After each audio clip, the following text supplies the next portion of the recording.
మనకి నిన్న ఇంగ్లాండ్తో జరిగిన సెకండ్ టెస్ట్లో ఎడ్జ్బాస్టన్ వేదికగా మన వాళ్ళు ఏకంగా 336 రన్స్ తేడాతో గెలిచారు కదా.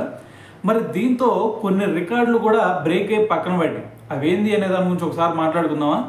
అయితే ఫస్ట్ దీంట్లో కనుక చూసుకుంటే మన వాళ్ళు 336 రన్స్ తేడాతో గెలిచారు కదా.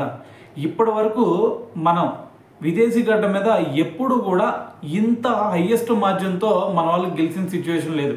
సో మరి దీంతో 336 రన్స్ తేడాతో గెలవటం వల్ల మరి ఇది ఒక రికార్డ్ అయితే క్రియేట్ చేయడం జరిగింది. ఇది ఒకటి గుర్తుపెట్టుకోండి. సో దాని తర్వాత మన వాళ్ళు దాదాపు ఎడ్జ్బాస్టన్లో ఫస్ట్ మ్యాచ్ ఆడి ఇప్పటికీ 58 ఇయర్స్ అవుతుంది. మరి అప్పటి నుంచి ఇప్పటి వరకు ఒక్క మ్యాచ్ కూడా మనం గెలిచింది లేదు.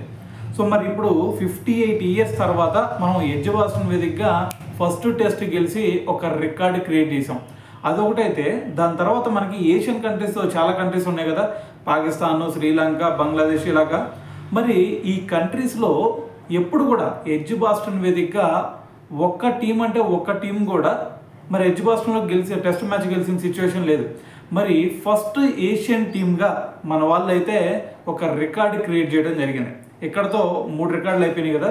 సో దీని తర్వాత మనకి నిన్న ఇంగ్లాండ్ వర్సెస్ ఇండియా మ్యాచ్లో మొత్తం 4 ఇన్నింగ్స్ మీద స్కోర్ ఎంత వచ్చింది అనుకున్నారు? 1692 రన్స్ వచ్చినాయి. మరి ఇప్పటి వరకు ఇండియాకి ఇంగ్లాండ్ మధ్య జరిగిన మ్యాచ్లో ఎప్పుడు కూడా ఇంత హైయెస్ట్ స్కోర్ అయితే వచ్చిన సందర్భం లేదు. సో మరి ఫస్ట్ టైం 1692 రన్స్ అయితే ఈ టీమ్స్ మధ్య రావడం జరిగిందనమాట. సో దీంతో ఇదొక రికార్డ్ అని చెప్పాలి. దీంతోపాటు ఇంకో రికార్డు చెప్పడం మర్చిపోయాము. అదేంది? ఆకాశ్దీప్ రికార్డ్ అంటే మనకు అంతకుముందు చేతన్ శర్మ ఉన్నాడు కదా. సో అతను 39 ఇయర్స్ తర్వాత సో మరి అతని రికార్డుని కూడా సమ్మన్ చేశాడు అనమాట.